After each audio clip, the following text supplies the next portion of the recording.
Tá aí essa pauta extremamente importante, né, trazida pelo Mailson Franklin no dia de hoje, essa questão do reforço da segurança pública no estado de Alagoas, através dessas novas nomeações realizadas pelo governador Paulo Dantas. E a gente vai estar batendo papo, Natália Barros, no dia de hoje, né, com o ex-prefeito de Maceió, ex-deputado federal, ex-deputado estadual e também atual vereador eleito por Maceió, Rui Palmeira. Rui, seja muito bem-vindo aqui ao Jornal da Manhã, pela Jovem Pan em 100,7. Muito bom dia, João, bom dia, Nicole, bom dia aos ouvintes da PAN. É uma alegria estar aqui mais uma vez com vocês. Rui, a gente tem acompanhado nas primeiras sessões da Câmara Municipal de Maceió nesse ano e chamou muita atenção um fato, né, no qual você colocou, né, solicitou que a partir de agora, né, os vereadores eleitos por Maceió, eles frequentem de forma presencial a Câmara de Maceió, pois tinha um ato, né, no período pandêmico, né, que liberava essa questão dessa essa sessão híbrida, vamos dizer assim, né, no qual poderia ser de forma virtual e também de forma presencial. Como é que você vê essa questão hoje? Esse ato já foi encaminhado para a mesa diretora para que ela possa rever? Como é que está essa questão atualmente? Bom, João, acho que todo mundo acompanhou que durante a pandemia a Câmara editou um ato da mesa diretora regulamentando a atividade online. E era a coisa correta a ser feita para o Legislativo não ficar parado, para não travar as ações do município de Maceió. Só que hoje já não se justifica mais.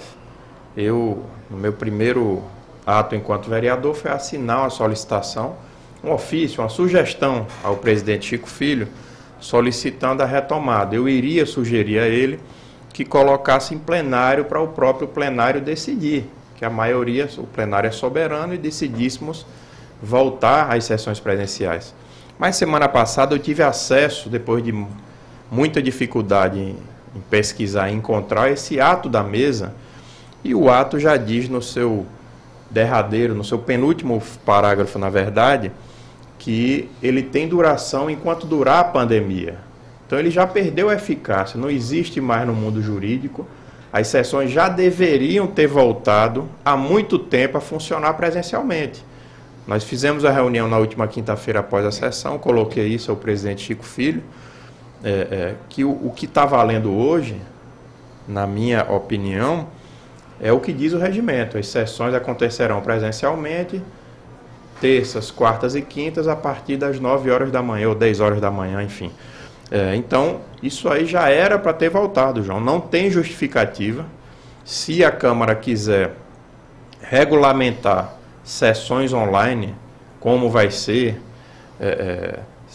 se vai mudar na questão da presença do vereador no plenário, vai ter que ser expedido um novo ato que vai ter que ir ao plenário para ser votado. Eu já disse, eu votarei contra, porque acho que o vereador tem que estar na casa de Mário Guimarães, pelo menos nos seus dias de terça, quarta e quinta. A gente sabe que os vereadores, durante a segunda, a sexta, o sábado, estão trabalhando nas comunidades, estão recebendo liderança, estão ouvindo as demandas da população. Mas, eu disse, não é o que a população majoritariamente imagina, né? Na cabeça das pessoas, o vereador só trabalha 3 dias, terça, quarta e quinta, e não quer ir esses dias. Eu coloquei esse meu posicionamento. Acho que a gente tem que voltar urgentemente. Sei que os colegas, a maioria, na segunda, na sexta, no sábado passado eu estava lá no Colina 2, no Clima Bom, levando ações de cidadania. Tenho certeza que vários vereadores fazem o mesmo. Mas é preciso que a gente volte a se encontrar presencialmente terça, quarta e quinta. Não é sacrifício nenhum. O vereador está na Câmara presencialmente. Fiz essa colocação e vou cobrar novamente isso hoje em plenário na sessão de logo mais. E até aquela coisa, né, Rui? Os vereadores recebem bons vencimentos, tem carro, combustível, toda uma estrutura para poder estar na Casa Legislativa, atender a população.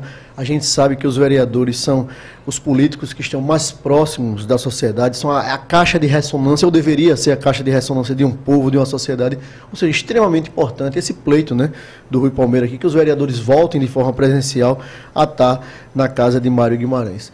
Rui, a gente observou de perto a questão da eleição da presidência da Câmara, que primeiro foi colocado o nome do Marcelo Palmeira, posteriormente o Chico Filho se colocou como presidente e aí teve aquela questão de um bloco, né, de apoio migrar para o apoio do Chico Filho, que era o líder do governo do prefeito JHC. Como é que você viu essa, aspas, disputa interna da Câmara? Você apoiou a presidência do Chico Filho atualmente? Como é que está esse clima da mesa diretora, dos trabalhos iniciais lá na Câmara de Maceió? Olha, João, eu, sinceramente, dos 8 anos que tive prefeito, e desde que eu acompanho política, eu nunca havia visto uma intervenção tão violenta do Poder Executivo na eleição da mesa diretora.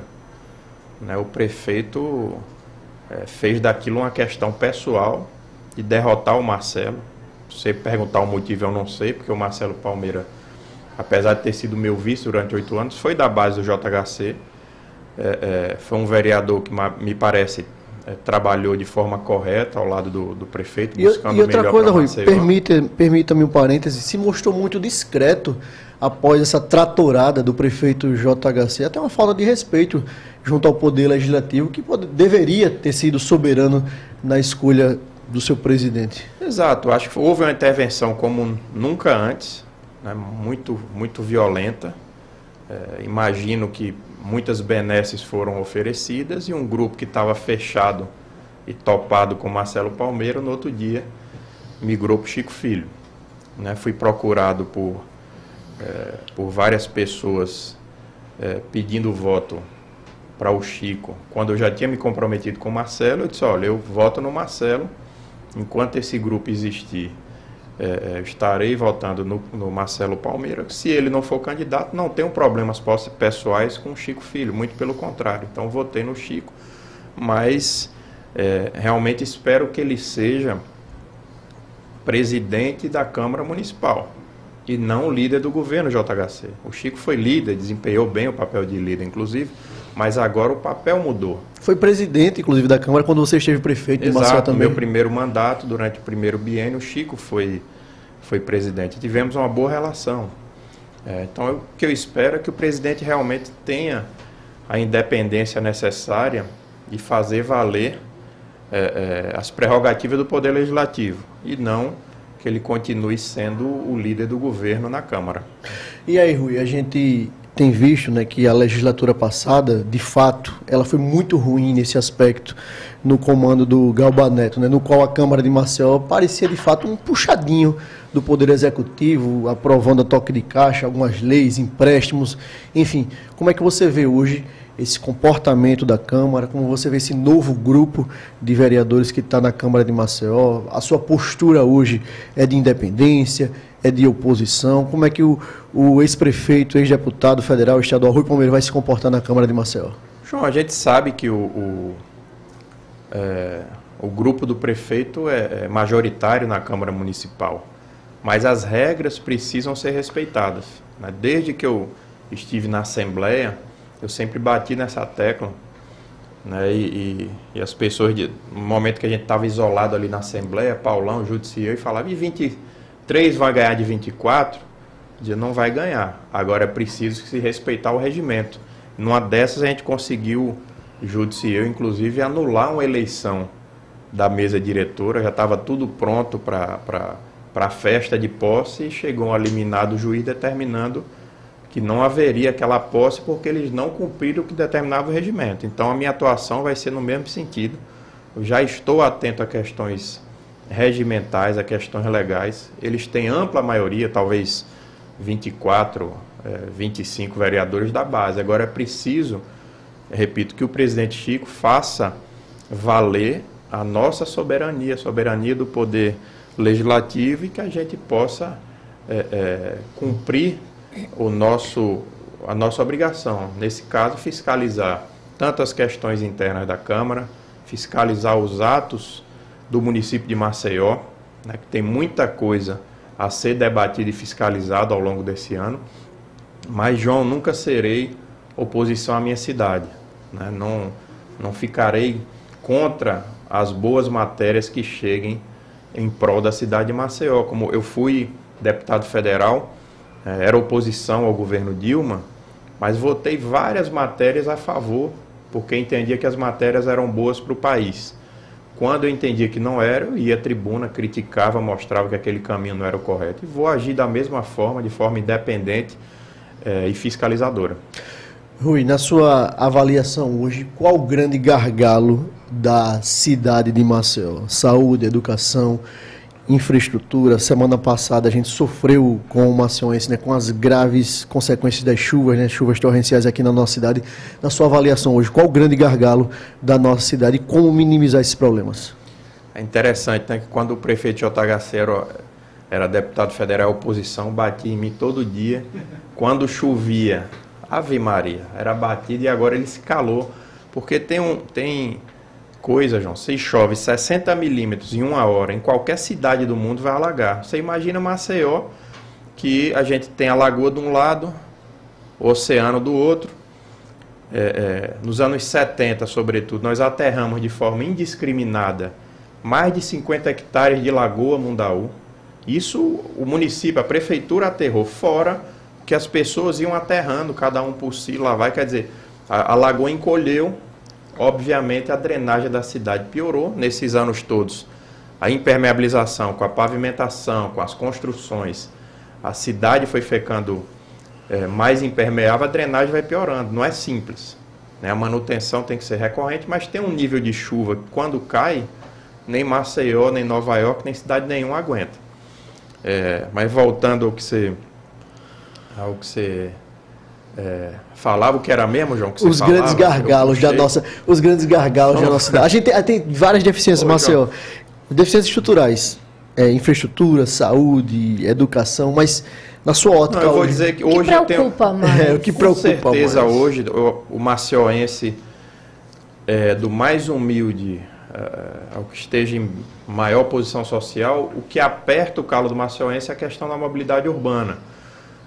Porque não é de hoje, né, mas já há 30 anos a questão da mobilidade virou um problema em Maceió, porque, sobretudo, nós não temos transporte de massa. Né, a gente, quando assumiu a Prefeitura de Maceió, havia um projeto do governo do Estado, ainda com o governador Teotônio Vilela, de um VLT na Fernandes de Lima, que seria a grande alternativa para Maceió.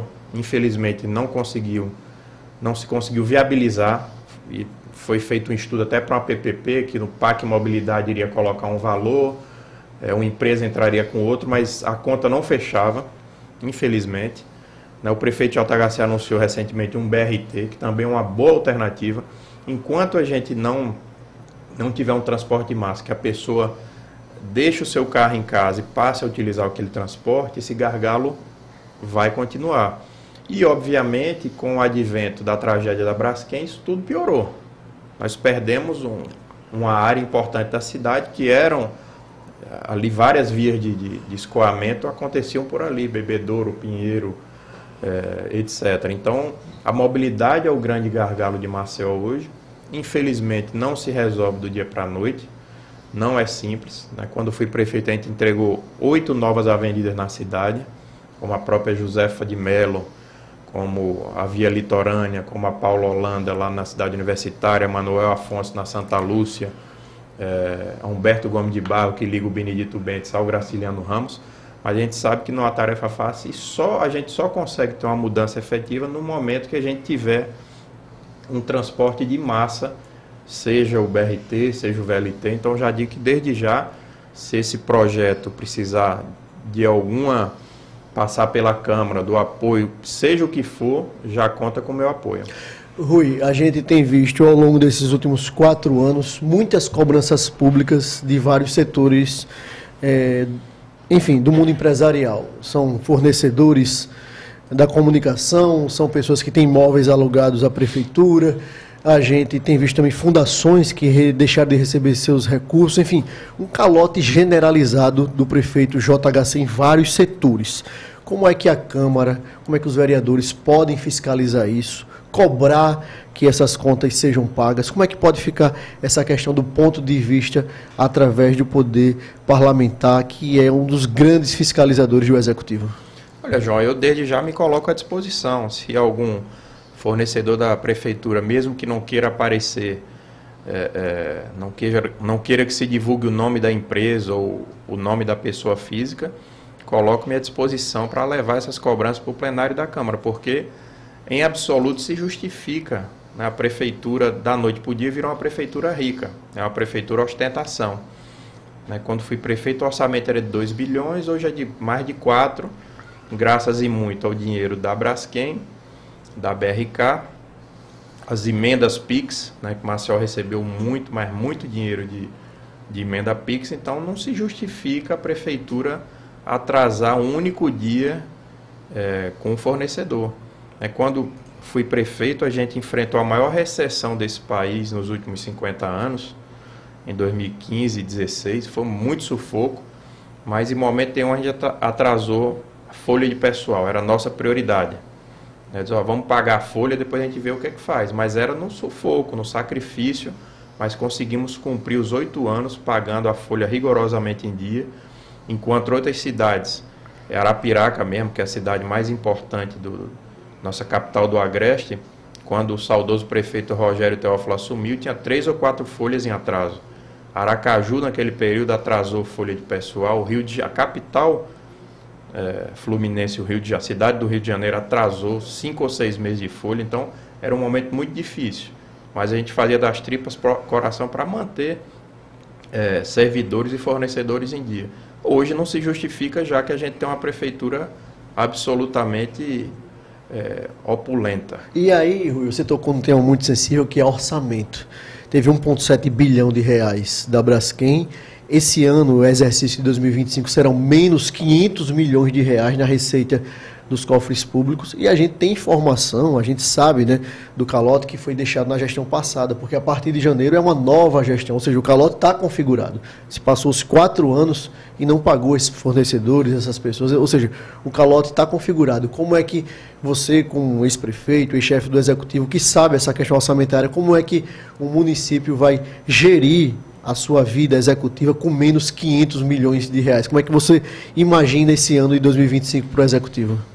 Olha, João, eu acho que esse ano a prefeitura ainda tem muito dinheiro em caixa, né? Não deu conta de gastar tudo, obviamente, do que recebeu da Braskem, mas o alerta é para 2027. Né? Ano que vem, ano eleitoral, o prefeito tem interesses eleitorais. Então, esse ano e no próximo, eu acho que não vai faltar dinheiro para infraestrutura, para obra, enfim, para o que ele tem feito. Agora, em 2027, o bicho vai pegar, porque esse dinheiro vai acabar. Né? É um dinheiro que estão, muitas vezes, tratando como se fosse uma coisa infinita. A gente viu esse filme na década passada no estado do Rio de Janeiro. Quando houve o boom do petróleo, o Rio de Janeiro gastava os royalties como se não houvesse amanhã. Né? E o royalty depende do preço do petróleo, que é uma commodity, então o preço estourou. O Rio de Janeiro começou a gastar como se aquilo não fosse mudar. Vem uma crise do petróleo, o preço cai pela metade, o estado do Rio de Janeiro quebrou. Então é preciso que a prefeitura tenha muita cautela e a gente tem que cumprir nosso papel de fiscalizar. Rui, sobre essa questão das chuvas, ainda voltando a essa temática, na semana passada, né, a gente fez uma cobrança pública aqui para que o prefeito JHC se posicionasse devido às questões que estavam acontecendo na nossa cidade. O que a gente espera de um chefe do executivo é que, no mundo das redes sociais, ele que adora o Instagram, né, adora a rede social, que mande uma mensagem dizendo: fique em casa pela manhã, a Defesa Civil alerta isso, fala isso, mas simplesmente o JHC, né, mostrando a sua falta de liderança no momento importante da nossa cidade, simplesmente desapareceu, e ele colocou, né, no rol das discussões públicas o vice-prefeito Rodrigo Cunha, que também assumiu um fardo penoso, né, agora recentemente, a questão de uma via, não é, Natália? De uma ponte que estava desgastando, o viaduto estava se desgastando ali. Ele está como secretário de infraestrutura, né? E aí ele acaba atuando nessas duas frentes. O que fica posto, o que fica claro é que quando a brincadeira é boa, apresentar Rasgonguila da Beija-Flor, gastar 1 milhão com Bel, 1 milhão com Gustavo Lima, gastar mais de 25 milhões com estrutura de palco, som, iluminação, enfim, essa farra da FEMAC que existe hoje na Prefeitura de Maceió. Quando a coisa é boa, é bonita, é agradável, é popularmente aceita, o prefeito aparece, enfim, usa o Instagram, suas redes sociais como poucos, e parece que quando o tema é polêmico, quando o tema é cascudo, ele simplesmente ou desaparece da temática ou agora usa uma nova estratégia colocando o vice-prefeito Rodrigo Cunha para tomar, aspas, essas decisões ou apagar esses incêndios midiáticos quando é cobrado fazer a linha de frente, publicamente. Né? Como é que você vê, Rui, você que foi prefeito e quando teve temas sensíveis para debater, sentou na mesa de discussão, principalmente com servidores públicos, enfim, a gente vê posturas diferentes em relação a temas sensíveis e a temas polêmicos na nossa cidade? Não, acho que o prefeito, fiquei sabendo que estava numa missão muito importante em Brasília, que era tentar levar a tia dele para ser ministra do STJ. Tentar emplacar a ministra. Ele não faz outra coisa nos últimos meses, né? Está praticamente morando em Brasília com essa missão de levar a querida tia para o Superior Tribunal de Justiça. Eu acho que no papel de prefeito você tem que, muitas vezes, dar a cara a tapa. Você vai estar no bom, você vai estar na inauguração de uma escola, de uma creche, de uma praça, mas tem momentos que você vai ter que estar... mesmo sem aparecer na mídia, por exemplo, quantas vezes eu fui a Brasília tratar no Ministério de Minas e Energia do caso Braskem, né, e não postava, não falava, até acho que foi uma falha, porque as pessoas nem sabiam do que acontecia. É aquela coisa, né, Rui, que está tão em voga hoje, é o parecer ser, né? Que hoje extrapolou, né? Hoje se faz pouco e se mostra muito. Se posta mais... do que se faz. Né? Então, foram momentos bem difíceis que a gente passou, tanto nas tragédias que a gente teve de chuva, né? Quanto, obviamente, no caso Braskem, que é a maior tragédia urbana da história desse país. Tantas e tantas vezes eu fui a Brasília ter debates dificílimos, duríssimos, com o ex-ministro de Minas e Energia, que era o Bento Albuquerque, com a Defesa Civil Nacional. Era coisa assim que as pessoas nem imaginam, mas você tem que estar bom no bom, né, como já se diz, é muito fácil, mas você tem que estar presente nos momentos ruins, nos momentos de dor, né? Esse é o papel também do gestor, de quem está à frente no Poder Executivo. Rui, qual o seu grande projeto, seu grande pensamento para o exercício de 2025 na Câmara de Maceió para a população aqui da nossa capital? Olha, João, eu diria que eu quero ser um vereador atuante, presente, né? Terça, quarta e quinta estarei lá no plenário, independente das decisões da mesa diretora, de se vai ser ou não vai ser presencial, estarei lá durante esses dias. Quero ser um vereador presente nas comunidades. Sábado passado, como eu disse anteriormente, estava lá no Colina 2, no Clima Bom, levando ações de brincadeira para a criançada, ações de esporte, de cultura, de lazer, de saúde da mulher, que é tão importante. Então, quero ser um vereador presente nos debates, na Câmara, mas também presente nas comunidades de Maceió. E que bom ouvir isso de um homem público, nessa conexão com a população, que é isso que todos nós maceienses esperamos. Vereador Rui Palmeira, agradeço demais a sua presença aqui no Jornal da Manhã. Quero deixar um espaço para suas considerações e fazer considerações finais e fazer um convite público para que o senhor esteja aqui em outras oportunidades, tratando dessas e outras temáticas tão importantes, que é sempre bom discutir Maceió, a cidade que a gente vive, a cidade que a gente ama. Obrigado, João, Nicole, a todos que fazem a Jovem Pan. É sempre uma alegria estar aqui com vocês e estarei sempre à disposição para esse bate-papo bacana. Muito obrigado. Obrigado, Rui Palmeira.